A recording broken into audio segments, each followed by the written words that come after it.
How are you? Tired? Okay, I'll promise I'll keep it short. This is a very quick security briefing for you, okay? So as you can see, we're in a big auditorium room. We have 4 emergency exits, 2 on the top and 2 on the bottom of the room, where also the fire alarm is located. In case of any emergency, please stay calm. All together in an organized order, get out and get to the ground floor where there is the emergency exit and it's marked with an emergency sign, one of those green ones, okay? Second thing, at Genie, we take safeguarding very seriously. If you have anything, any incident to report, you find something which is not right in your app, the event app, you have a section dedicated to it, okay? We have a WhatsApp chat, which is anonymous, and we will handle everything in a timely manner. Thank you very much, and enjoy the session.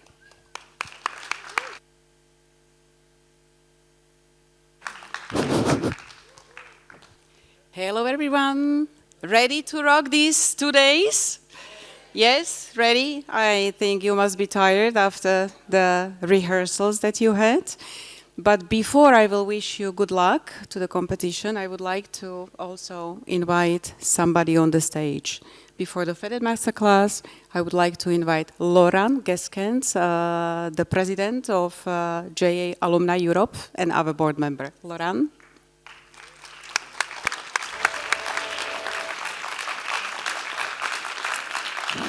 Hello.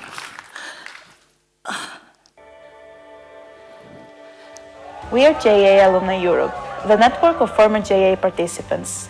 Here we surround ourselves with fellow JA alumni who inspire, are ambitious, and all share the drive to give back to the JA community. The vibe, the energy, the people, the facilitators, all the people that are part of this network are what keeps you being grateful, I would say, for being the part of your national network. And it's really impressive to see people my age striving for excellence every day. It's just like the time management skills and the soft skills and the hard skills that you develop through it. It's just very impressive. The fascinating thing about the network is that we talk about entrepreneurship, and we don't always want everyone to become entrepreneurs, and it's very something unique that we want people to develop the skills of thinking in that kind of direction. So yes, I think networking is the first thing in which alumni helped me in growing my entrepreneurial mindset and life. And second thing maybe is by giving me tool to develop my ideas, giving me tool to making my ideas turning into realities. This is JA Alumni Europe, a network of opportunities. Together we create, grow and inspire each other to build our future.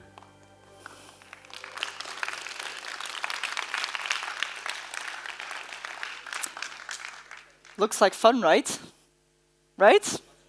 Looks cool. That's what I thought. That's exactly what I thought when I was in your seat just, I don't know, I think 4 years ago by now. I was also, same as you, a little bit nervous, feeling it in my stomach, same as I am doing right now. I feel it in my stomach. I'm a little bit, stressed about being here and sitting in front of all of you. But let me tell you, it's not necessary, because you will all do great tomorrow during the presentations, and I'm sure you'll kick ass. I don't know if I'm allowed to say that, but I'm gonna do it anyway. But I was feeling the same thing, and I saw all of those people around me, and I connected with a lot of them, also online, because I was, sadly enough, in the COVID year.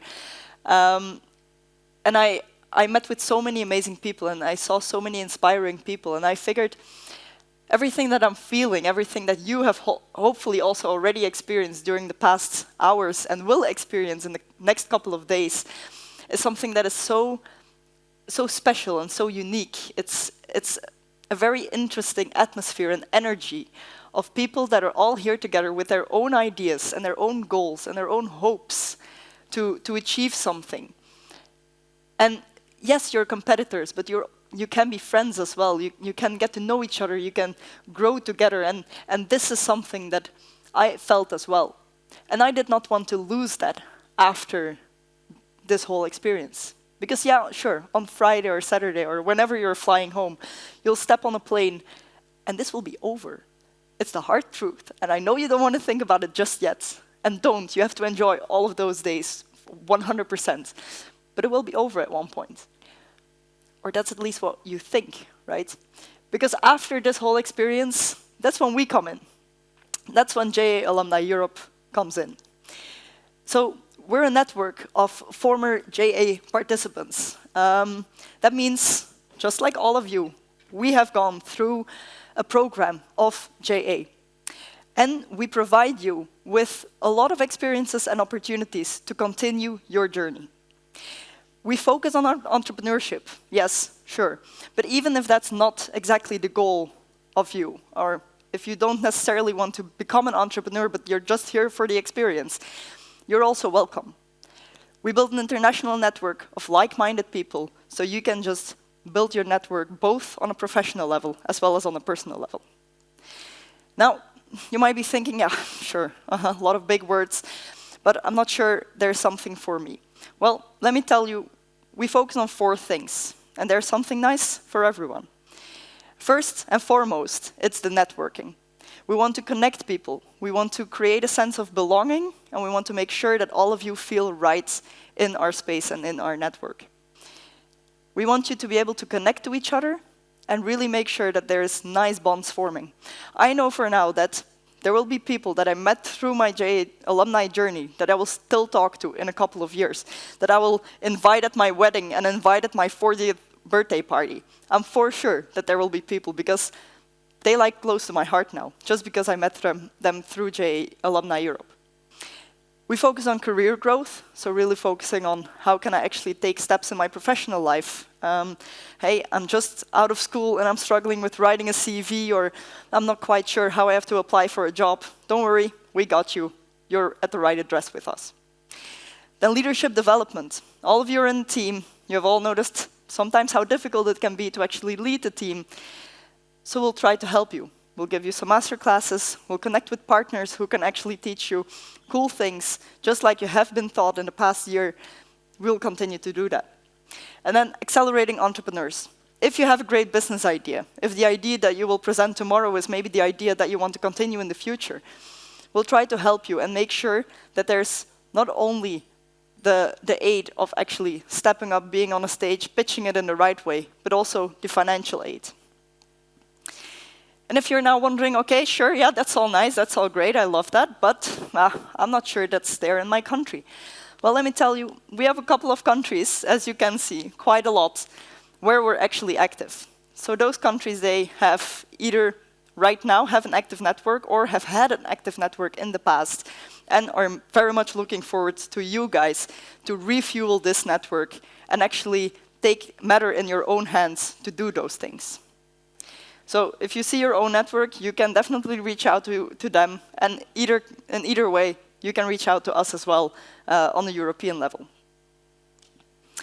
And then to conclude all of this, I have to keep it short, but we'll be around those 3 days if you're curious to learn more about the alumni network.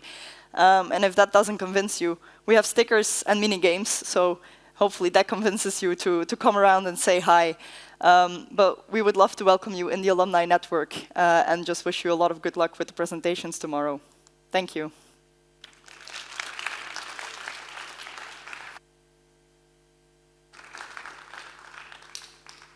Thank you very much, Laurent. You are a real inspiration for us, but also for all the students. And we are here also because of our partner, and our huge partner, FedEx, main European partner, is also supporting this competition.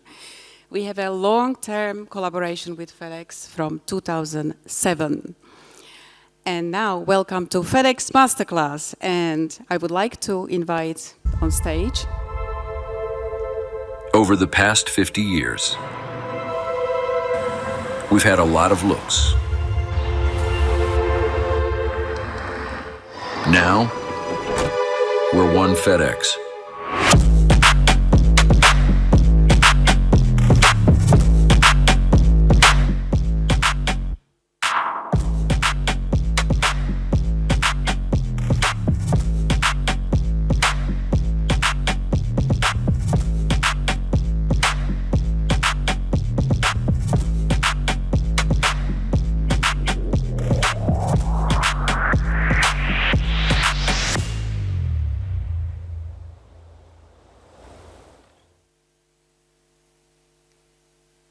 And now it's the time to invite on stage Christina Alevizu.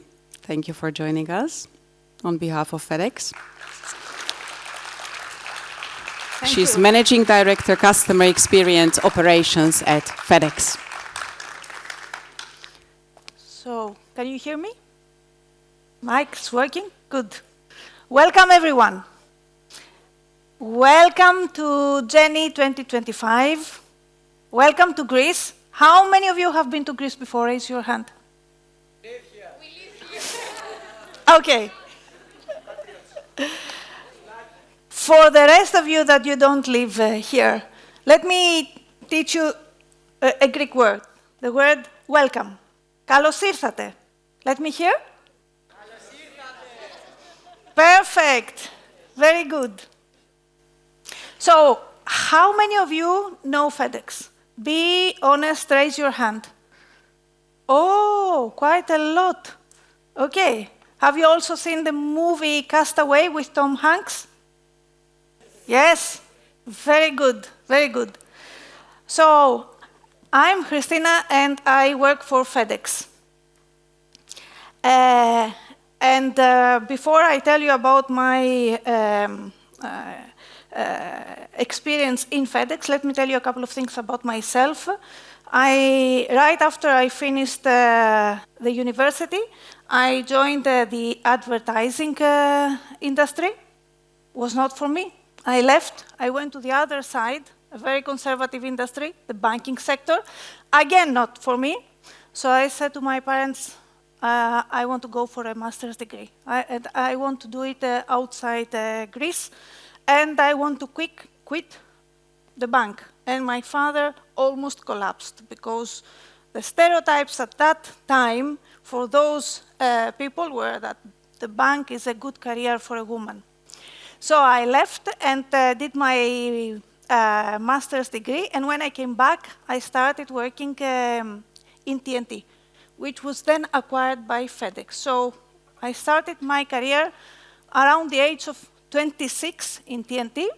I went through all the commercial roles, and the last 10 years in TNT, I was a general manager for TNT Greece, and then FedEx, who was an American company, bought TNT in Europe. And then I moved to a regional role. So now I'm Director of Customer Experience, responsible for 15 countries in Eastern Europe and Southeastern Europe. So starting from the Baltics down to Czechia, Bulgaria, Romania, Turkey, Israel, that part of the world, as I tend to say, within the FedEx organization. In this part of the world, we are doing things like that.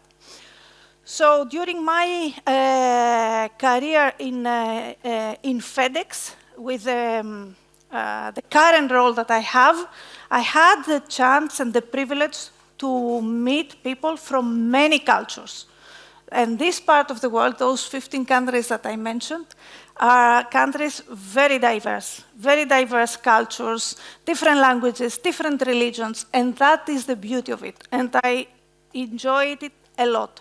The average age in my team, which is around 500 people, is 30. But that is the average, which means that we have anything from 23 to even a little bit older than me. So, let me tell you a story. It was around 16 years ago that I attended a speech by a futurist. And he was saying that a big disruption is coming in the next 15 years. The technology is going to evolve exponentially, and that will have a significant impact in all the aspects of life. Coupled with big economic uncertainty, this will bring a big disruption in the coming years. So that is why I chose to talk about disruption. Now, it might be the fact that you do not realize this disruption. How many of you were in primary school 16 years ago? Raise your hands.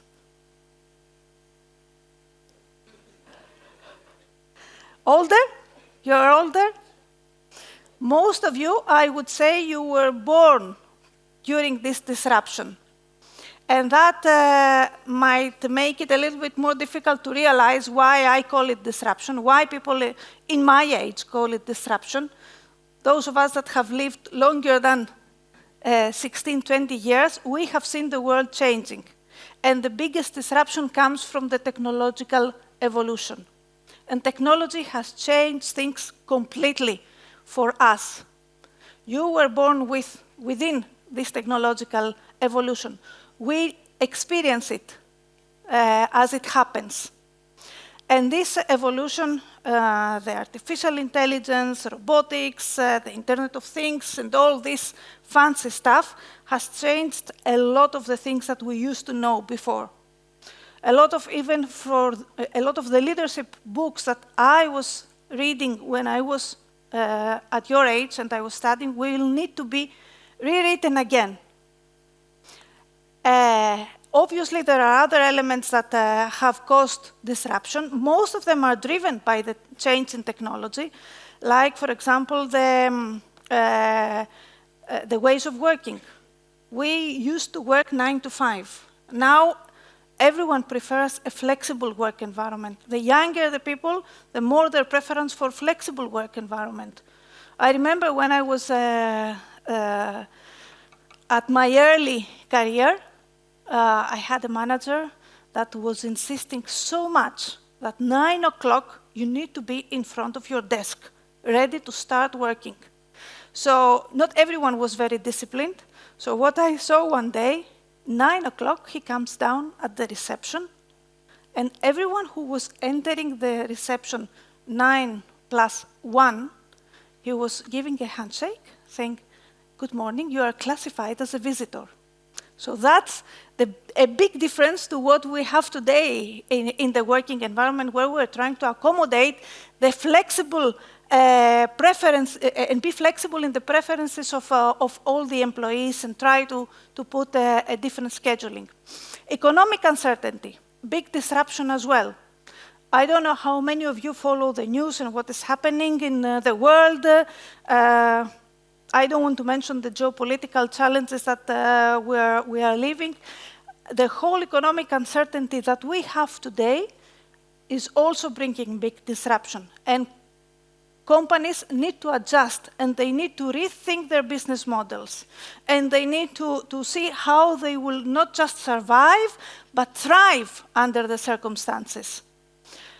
The customers are changing. Significant change in the needs of the customers. So the companies need to adjust to this as well. So that was the idea behind the word disruption. Now, why did I use the word harmonized? We have a unique opportunity at this moment. We have in the workforce 4 different generations. We have the ones that are the older generation, around the age of 60, 65, because now retirement age is going, is bigger than before. So people at the age of 60, 65, they're still very active and they're working. We call them this, the baby boomers. Have you heard this before? Okay. I have a very knowledgeable audience in front of me. Then we have the Generation X. I'm a Gen X. I forgot to mention, the baby boomers are loyal, committed people. They are loyal to the employer. They are hardworking. The Generation X people are around their 50s, around my age. We wanted to make big careers, and we wanted independence, and we wanted to make money. And then we have the millennials, which is around the age of 35. Tech savvy, they want purpose at work, they want flexibility. And then the 4th generation is you, which is the Generation Z. This is how we call you. Do you know that? Gen Z. So you're not just tech savvy, you are digitally native. You are bringing into the workforce completely different dynamics and a completely different profile of what we have used to see and work with so far. And that makes it brilliant. And we need you. We need you, and we need to collaborate together with you in a harmonized way in order to co-create. This is the writing again of the business models and the leadership books that I was telling you earlier, to co-create what is next. So this is the meaning of the word harmonize.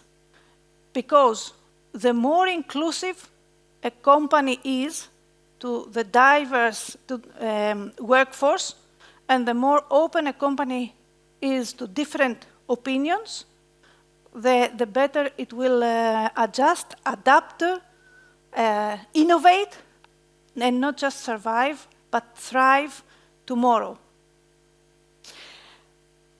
Now, this generation is not that active yet in the workforce, because you have just started to getting into the workforce. I don't have so big experience from your profile. I know better the people around 30, 35. The biggest experience I have from your generation is through my daughter. She is at the age of 19. So herself and her friends is giving me a very good representation of what to expect when you guys join the workforce, when you guys become our future customers, if not already there.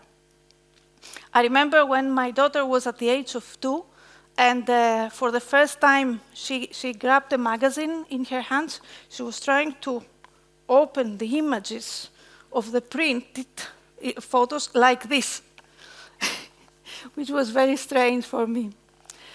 Very sensitive to social elements like minorities, immigrants, very, very comfortable with technology, very different from what I used to be at her age. Now, I thought that the best would be, instead of me trying to assume how you guys are as a generation, what are the characteristics of your profile, I thought that it would be better if I invite on stage a representative of your generation. So I would like to welcome on stage Ada. And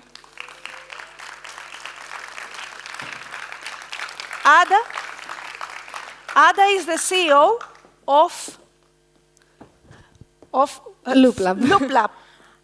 So hi there, I am the CEO of LoopLab, as mentioned. My name is Haiderini officially, but I've changed it to Ada because I like it more.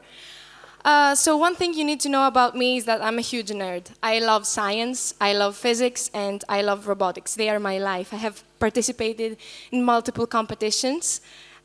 Sometimes I've won, sometimes I haven't. And I also have a very big passion for arts. I love to dance, and I am very fond of literature. So let me tell you one thing, and then Ada, we will sit in the chairs. I got to know Ada 3 days ago when she accepted my invitation to come on stage with me. So I dropped her an email saying, let's have a discussion tomorrow morning. Where would you like to meet? I had in mind I will drive somewhere close to your house to have a coffee or lunch and have the discussion together. And the answer I got is Google Meet fine for you? I was like, what is Google Meet? Is it a new coffee shop or something? So please, take a seat. So, Ada, let me look at my notes. I have some questions for you. I'm well prepared, I hope so. You have as well? Okay. So tell me, first of all, tell us about LoopLab. And tell us about the ingredients of this winning team that you guys built. Well, LoopLab is a student enterprise that came to life in October 2024, and it still exists to this day. We still go on with the team. I believe that we have one superpower, and that is the diversity of our team and the teamwork. We are 22 15-year-olds from different backgrounds, but we shared a common vision. And it was hard for us. At first we were divided in departments and had to work like a real business. And inside the classroom, we were desk mates, we were classmates, we made jokes, but outside the classroom and inside of Loop Lab, for example, I had to be the CEO and the heads of the departments had to be the heads of the departments. And we had to keep the balance between being classmates and friends and being a team together, to work together towards our shared goal. So me, as a CEO, I had to convince and inspire the team as a leader. And not because I was pretending that I was a leader, but because I really wanted to watch that team grow, as well as the head of the departments. Really wanted our assistants to launch the team to where it is today. And that's why I believe Loop Lab is here. And one thing that characterizes Loop Lab especially is our resilience. We don't give up. We have faced multiple setbacks. For example, we had very aspiring Gantt charts when we first started in October. And today, we're here and we have 3 finished products. But we have a very innovative product. It is a circular economy simulator, an aquaponics simulator. And in order to make it, we wanted academic guidance. We had to do research and ask professionals and experts. And we were expecting that help to come to us. And the time passed, and we were running out of time, and we had to find a solution. So we took the matter into our own hands, and we started researching and reading scientific papers. And in one night, on a Sunday night, we managed to create the first prototype. And then came the help from the experts, from the academics. And that is where we realized that the older people with the experience, with all the expertise on the subject that we wanted to innovate on, were going to be the ones that made our prototype be what it is today, this innovative product. Very good. But do you think they did it on purpose, to let you struggle alone by yourself at the beginning, and then they came and they gave you a hand? I believe so. I believe that they wanted us to figure it out ourselves, instead of giving us something already pre-made. Our idea was already innovative, and it had never been done before. We needed some data for our simulator, and when we didn't exactly receive the data ready to be used, that's what made us put all the effort to code, to learn how to model nature. You were determined. We were very determined, yes. Okay. So how do you see Loop Lab developing? Well, Loop Lab developing means the development of our products. Means that we take what already is innovative and take it a step further. We plan on making a learning community on our website for people to give feedback on our simulator, on our aquaponics simulator. We plan on incorporating machine learning and AI so that this feedback will and these results and data that people will post on the learning community will go straight to the simulator, and we will enhance it with more accuracy. And we have 2 other products, a STEM game and a lab kit. So through the simulator, we want to make a digital twin to the lab kit.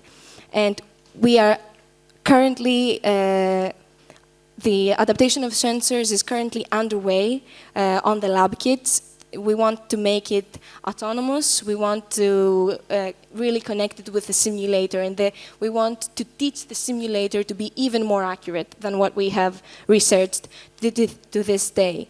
And of course, this innovation does not only come from us. It comes from the collaboration with esteemed academics and experts who are older than us, who have the experience and the knowledge and the skill to help us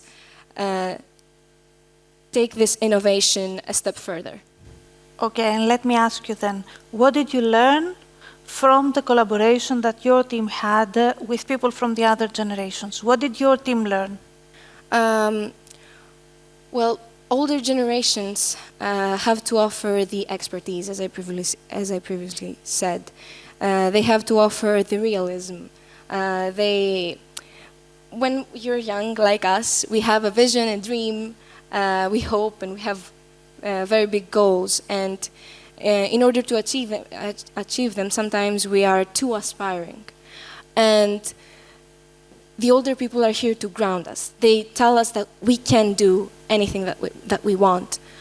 But they are also here to be our mentors, to help us, to show us the way. For example, the academics in Loop Lab, if it weren't for them, then we wouldn't have this innovative product. But Loop Lab is the core of it. Loop Lab, we made it, we coded it. It is our own, and it is where it is today, and it's developed where it has developed the way it has developed because of the older people and their help. You're very proud of Loop Lab. I am very proud of Loop Lab. And let me ask you the opposite. What did they learn from you guys? I believe that they learned that it's not too late to dream, because when people, I believe that when you see someone very young have high hopes and have goals, I believe that the older people learn that they can hope too, that dreams come true later on as well. They don't have to come true now. They don't have to come true today. For Loop Lab, our dream came true. We're here at the Zeni, but moving on, we're going to have bigger goals, bigger dreams. And growing up, dreams shouldn't stop. And I think that's what we teach to the older generations. It seems like you inspired them a lot. I hope so. This is what I hear. Okay, let me ask you a different question.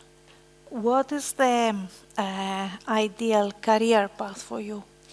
Well, as I said, I am a bit of a nerd, so I want to become an engineer. So I want all my passions combined, science, robotics, physics. But I also have a strong love for the arts. So I want a career that matches my passions and my excitement for these fields, not only the science and the engineering part, which is what I want to become, but also have come into contact with people and help people and talk to people, because I love talking and I talk very much. And I also find essential that jobs in the future and the ideal career for me will incorporate digital tools and technology, because technology, for better or for worse, is the future. And as soon as we learn how to make technology ourselves, then I believe that it is the ideal career not only for me, but for the younger people, the other younger people as well. Yeah. The truth is, technology will continue to disrupt the world for quite a long time, and that brings me to what Fred Smith, he was the founder and the chairman of FedEx Corporation. He used to say that you need to continuously look at the opportunities that the world is offering around you to innovate. And innovation and disruption is critical if you want to learn, develop, and survive and thrive.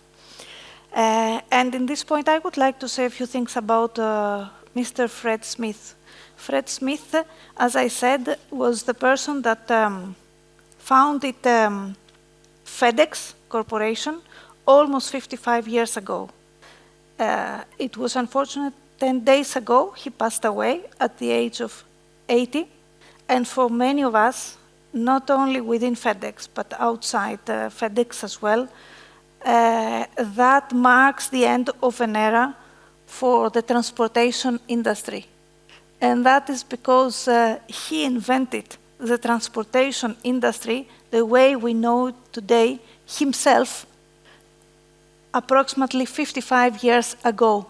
And how did Fred Smith and FedEx disrupt the transportation industry 55 years ago? It all started from an idea. If you listen to him in YouTube, you will listen to him saying that it all started from an idea. So he was back in his 20s. He was at university at Yale. He saw that at this point, back in 1965 almost, the computerization was coming. IBM at that time was installing these huge machines. They were like the size of a room. I don't know whether you have seen how computers used to be in the past. So Fred Smith saw this trend, and he realized immediately, because he was extremely visionary, that this is going to change the world a lot. And he also realized that these machines are going to need time-sensitive deliveries for spare part and anything else that they were needed. So he had this revolutionary idea to create time-definite transport, which means combine air transport with road transport. What we used to have until then was mainly trucks moving shipments from point A to point B. But Fred Smith had this crazy idea to have these two modes of transport combined in a network mode, not in a linear mode, so that we can have time-sensitive deliveries. And as he also accepted himself, he didn't have a very good grade for his idea. So people didn't really trust that this was a realistic idea. So then he graduated. He got a poor grade for this thesis, this paper that he had submitted. He went to the US Marine Corps. He served there for approximately 3 years, if I remember correctly. Developed all kinds of different insights and a very determined approach in life. And when he came back, he said, I'll give it a go. I will try to put together this idea. I don't care. I want to do it. And he started FedEx in 1971. Let me check my notes, because I want to give you very briefly the startup of FedEx. So in 1971, he founded the FedEx Express Corporation in Arkansas. Then in 1973, 17th of April 1973, he moves into Memphis because it's a more central location. And that night, on April the 17th, he has 14 aircraft delivering 186 packages in 25 US cities. Now FedEx has more than 600 aircrafts. In 1975, FedEx installs the first Dropbox. In 1978, we go into the New York Stock Exchange. In 1981, he introduced the overnight letter. In 1983, FedEx became, for the first time in American business history, the first company to reach 1 billion revenue within 10 years, from 71 to 81, without any mergers and acquisitions, which is very impressive, I think you all agree. 1984, he started intercontinental operations with Europe and Asia, and then 1994, he launched FedEx.com, and in FedEx.com, FedEx launched live tracking, where you put your airway bill and immediately you see the status of the package. So very impressive, very innovative, very revolutionary growth for the transport industry. So what we say is that FedEx really invented transport industry 55 years ago. It is unbelievable how something that we take for granted today was once a disruption, and we don't even realize it. The younger generations don't even realize it. Yes. It is truly amazing that so long ago someone had this innovative idea that we have so deeply incorporated into our lives today. So, can you share some examples of how FedEx continues to disrupt the transportation industry? Yes, I will go back again to some of the things that Mr. Fred Smith was saying, that if you don't change, then you are in the process of becoming commoditization or extinct. And in today's world, the most obvious way to innovate and to disrupt and to change is to take advantage of the technology. So in the last years, we have embraced all the new technological tools, AI, artificial, different sensors, robotics, automations, the Internet of Things, and FedEx has developed all kinds of new tools and systems that really continue to revolutionize the transportation industry. It was approximately 10 years ago that we started the FedEx Data Works, which is an organization within the FedEx organization that is making use of the FedEx data that we have available and is producing analytics that can prevent and monitor, prevent failures, and can design solutions for a different experience for the customers. And some of those solutions we have also used during the pandemic, where we were transporting the vaccines around the world, and it required sensors that would indicate you where each package with the vaccines were at every point in time, so that we can follow and track and make sure that it is delivered on time. But the whole idea around the use of data is really revolutionary. I will tell you one thing. FedEx started from a few packages, and now we're delivering 18 million daily shipments. Each of these shipments is scanned 25 times. Can you imagine? On a daily basis, 18 million shipments scanned on an average from point A, the origin, to destination, 25 times. You can understand the amount of data that we have in our hands. And how do we use this data makes the whole innovation that we're talking about now. So how do we use this data to be more effective, to reduce failures, to predict weather conditions, and to give for our customers better physical and digital experiences? And let me say one more thing. Mr. Fred Smith, back in 1971, was the first person that said that the data of the package itself is as important as the data on the airway bill. So he knew from the start how important information about the package is. Seems like disruption happens in FedEx, and I would like to ask, what kind of environment does FedEx need to have to nurture this kind of disruption? Yeah, first of all, I think a lot of things are coming from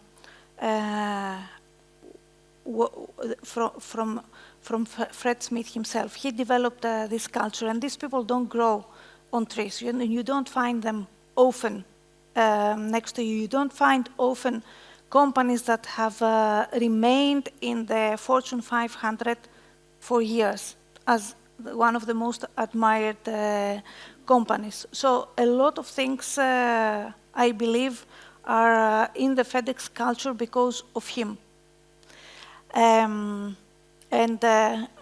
before I talk about the environment that we have in FedEx, I want to say a couple more things about him, maybe because we had this unfortunate news lately, and I feel the need to show some respect about this amazing person that we had as a leader. Mr. Fred Smith, in one of his interviews, he mentioned a few things about the way he sees life, and within his life also the way he sees his professional life. And there were a couple of things that I want to share with you, because I think that at your age it's important that you hear. And what he was saying is that you need to put your priorities right from the start. If you want to do something big, if you want to disrupt and innovate and make something really important for the world, then you need to put your priorities and you need to make sure that you commit yourself into this. And that resonates with me very well, because me too. because very often I have been asked several questions about work-life balance, and I hate it. I hate it when people ask me about work-life balance. And I will tell you why I don't like this sentence, work-life balance. Think about it. It separates work from life. So does that mean that when I close my laptop, I start being alive? Then that means that more than 50% of my life I'm dead, which is wrong. For me, my career and growing through the years was life itself. This is where I developed. This is where I became a better person. This is where I helped other people become more experienced and grow and develop and get inspired and reach the maximum of their potential. So if this is not life, then I don't know what it is. I relate to that too as well, because it might have been a student enterprise, Loop Lab, but when we were working, we were so passionate about it. And I couldn't imagine a Saturday evening without thinking of Loop Lab. And I slowly realized that Loop Lab wasn't just a project for me anymore. It was part of my everyday life. And not only for me, but for the whole team. We were so invested in what Loop Lab was and what we learned through it, that I have to say that this year was indeed Loop Lab's year for me. Yeah, it did.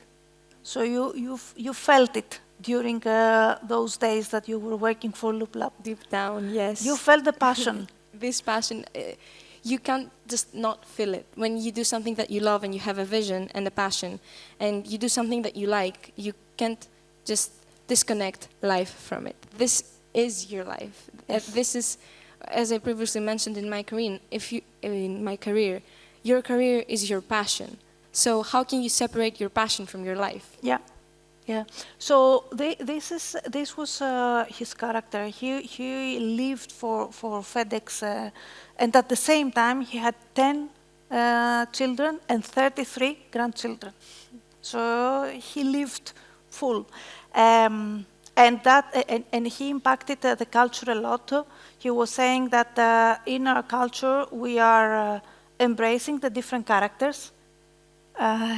He was referring to all these 9,000 people that were working in the newly established DataWorks organization that were bringing all these crazy ideas. And he was saying that usually people send me a lot of emails, and I answer them all, even if they are the most crazy ones. I answer them all these emails, I look at them all, I read them all, and I want to see if somewhere there is this breakthrough idea. And so we do have a culture that we embrace all the different characters, because we want to make sure that people feel comfortable and they have the psychological safety to bring their ideas and raise their voice and bring the best of themselves. A second element in the culture of FedEx is that we not only accept failures, but we welcome failures. Somewhere I've heard someone saying, if you haven't failed a lot in your life, then you haven't tried a lot. Think about it. You're young people. In the next 2-3 days that you will be here, don't go just for the winning team. Get the experience. So we have this motto that we're saying, seeing failures as opportunities.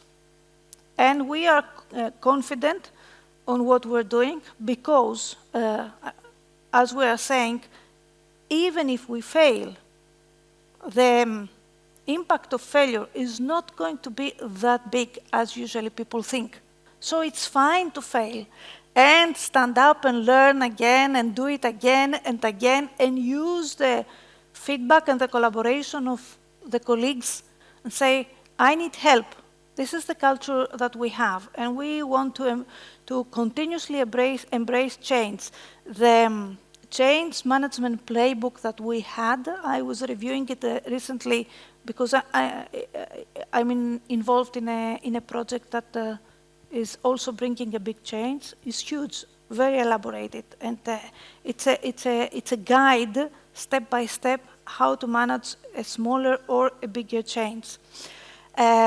Then we want to create an environment of continuous learning. We have, as I said, people from all the generations, and as you grow older, you need to continuously investing in reskilling and upskilling yourself to remain updated and capable and comfortable with the latest developments. So our learning culture is doing exactly this. It's using the latest technology and tools to help people remain upskilled. We also have a rather flat hierarchy, not necessarily in the organizational charts. You will see the different hierarchical levels, but the way that we work between us is a bit more of a matrix. So we want to have a lot of different data-driven teams working and taking data-driven decisions cross-functionally and cross-culturally and at the different levels of the hierarchy.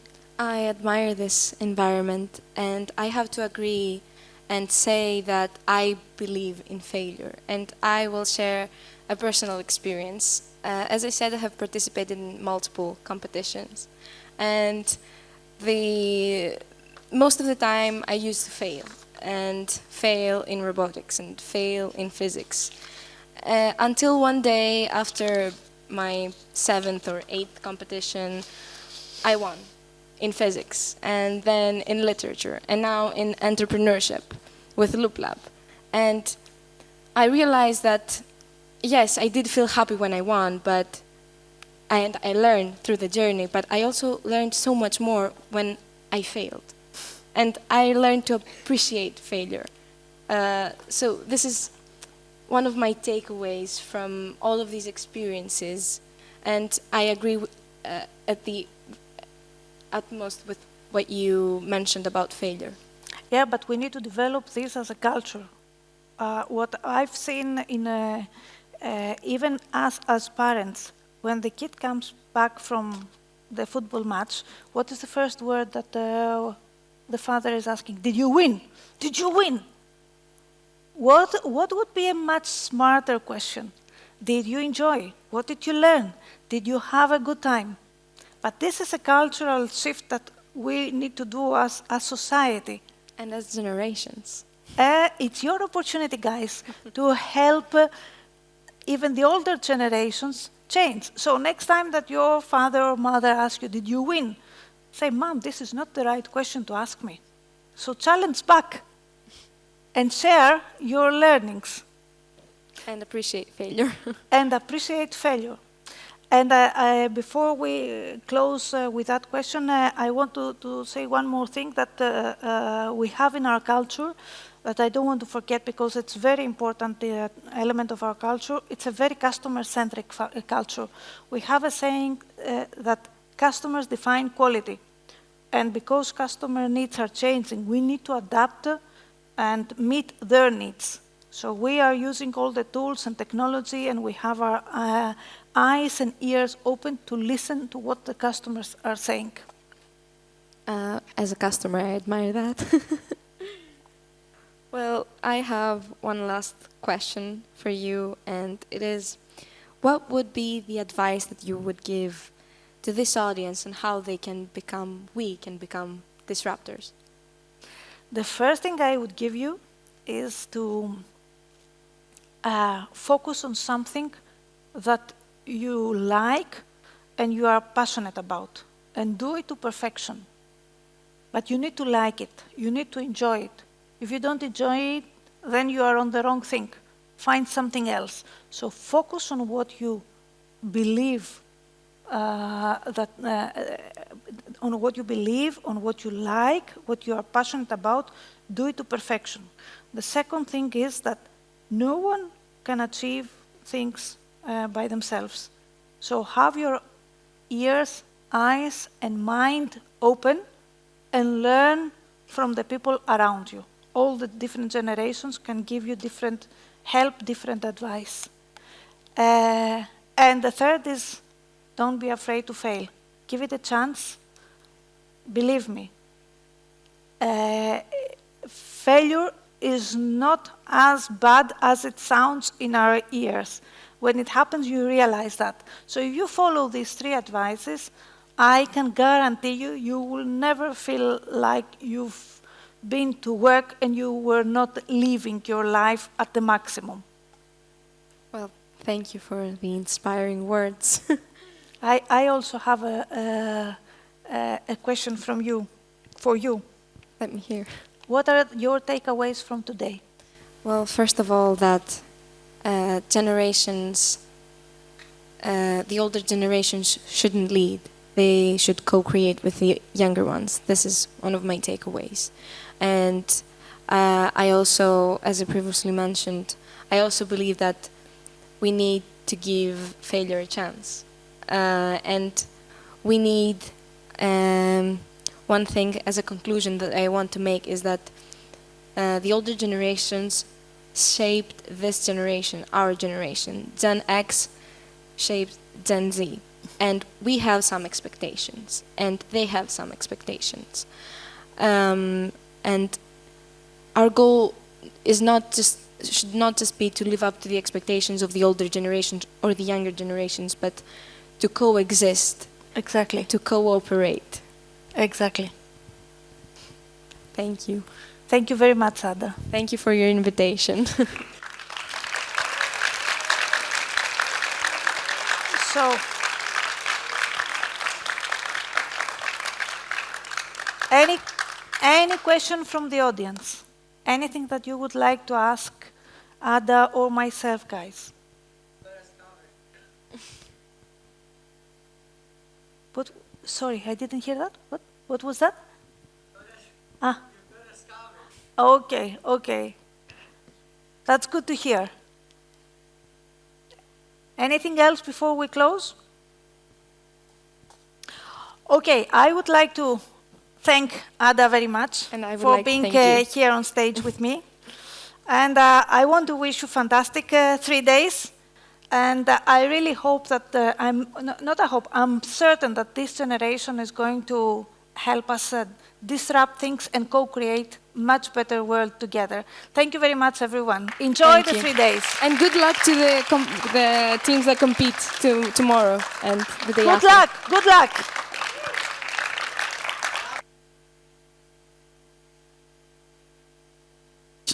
Thank you very much, Christina. Thank you very much, Ada. And enjoy the competition. Good luck, everyone.